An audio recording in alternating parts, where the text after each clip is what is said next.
Le mode est utile dans de multiples situations. Qu'il s'agisse d'un directeur d'un programme d'études qui se demande si son programme est trop chargé, qui veut savoir combien de cours les étudiants suivent en général dans ce programme à chaque session. Ou bien le directeur du marketing d'une chaîne de restauration rapide qui veut savoir quel plat principal est le plus populaire pour diriger sa prochaine campagne de pub.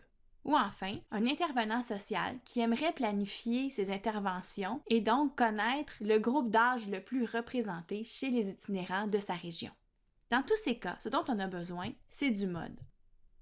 Le mode, c'est la modalité ou la valeur la plus fréquente d'une distribution. Son symbole, c'est MO avec un M majuscule.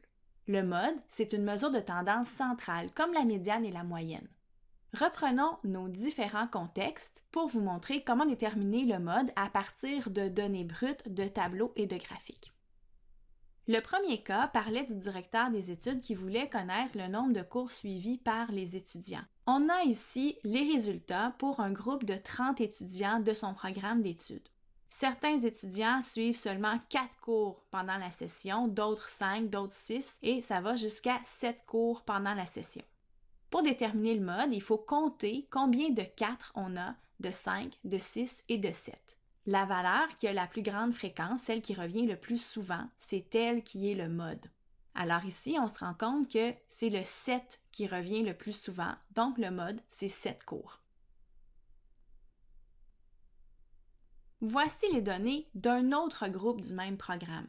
Ici, la différence, c'est qu'il y a encore peu de 4, peu de 5, mais il y a beaucoup de 6 et de 7. Et il y en a même autant. Il y a autant de 6 que de 7 et ce sont les valeurs qui reviennent le plus souvent. On a donc affaire à une distribution qui possède 2 modes. On appelle ça une distribution bimodale. Alors on écrira que le mode, c'est 6 ou 7. Dans un tel cas, l'interprétation est un petit peu plus difficile qu'à l'habitude. On dira, parmi les 30 étudiants de ce programme qu'on a interrogés, il y en avait autant qui suivaient 6 cours que 7 cours pendant la session.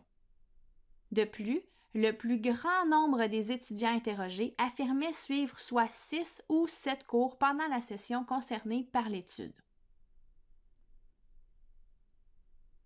Passons à la deuxième situation décrite en introduction, celle de la chaîne de restauration rapide. On a ici la distribution des 57 600 commandes de la chaîne Whataburger selon le plat principal choisi pendant le 3e trimestre de l'année 2015. On a déjà le tableau de distribution de fréquence. Dans ce temps-là, c'est assez simple pour aller repérer le mode parce que c'est la modalité ou la valeur qu'on retrouve dans la première colonne à gauche qui aura la plus grande fréquence, soit en fréquence absolue ou en fréquence relative. On voit tout de suite que c'est hamburger ici, la modalité qui a la plus grande fréquence, donc le mode, c'est tout simplement hamburger. On en profite pour remarquer que, contrairement à toutes les autres mesures, le mode peut être déterminé même pour une variable qui a une échelle nominale ou ordinale. Et que dans un cas comme celui-ci, le mode sort vraiment de la distribution, c'est-à-dire que sa fréquence est vraiment beaucoup plus élevée que pour les autres modalités. Et quand il n'y a qu'un mode, l'interprétation est beaucoup plus simple. On n'a qu'à dire que chez Whataburger, le plat principal qui a été le plus populaire au cours du 3e trimestre de l'année 2015 est le hamburger. Considérons maintenant la dernière situation, celle où un intervenant social voulait connaître la tranche d'âge la plus représentée chez les itinérants de la région montréalaise. Pour y arriver, on a interrogé 825 itinérants de la région lors du printemps 2015 et on a représenté les résultats dans l'histogramme qu'on voit à l'écran.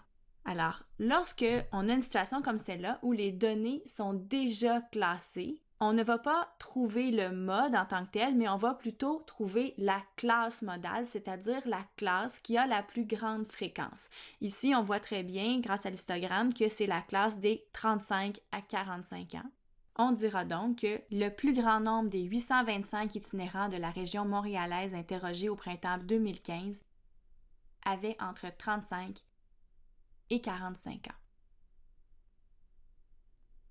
Maintenant que nous avons vu comment trouver le mode, voyons les avantages et inconvénients de l'utilisation du mode comme mesure de tendance centrale. D'abord, les avantages, qui sont nombreux, c'est une mesure qui est simple à concevoir. Le mode est facile à comprendre, à déterminer et à interpréter. Il ne dépend pas de toutes les données, ainsi il n'est pas influencé par les données extrêmes. Et finalement, il est significatif lorsqu'il y a une valeur qui est nettement plus fréquente que les autres. Cependant, il comporte aussi sa bonne part d'inconvénients. Le mode a très peu de signification lorsque le nombre de données est petit. Dans le cas de données classées, il peut être influencé par le choix des classes. Sa valeur n'est pas stable d'un échantillon à l'autre et si une série de données a plusieurs modes, il devient difficile de l'utiliser comme mesure de tendance centrale. Terminons en résumant ce qu'on vient de voir au sujet du mode. Le mode a pour symbole MO. C'est la modalité ou la valeur qui a la fréquence la plus élevée d'une distribution. On remplace le mode par la classe modale lorsque seules les valeurs classées sont disponibles et finalement, on interprète le mode en affirmant que le plus grand nombre des unités statistiques ont le mode comme valeur de la variable étudiée et on mentionne le lieu de l'étude ainsi que le moment de l'étude comme on le fait toujours.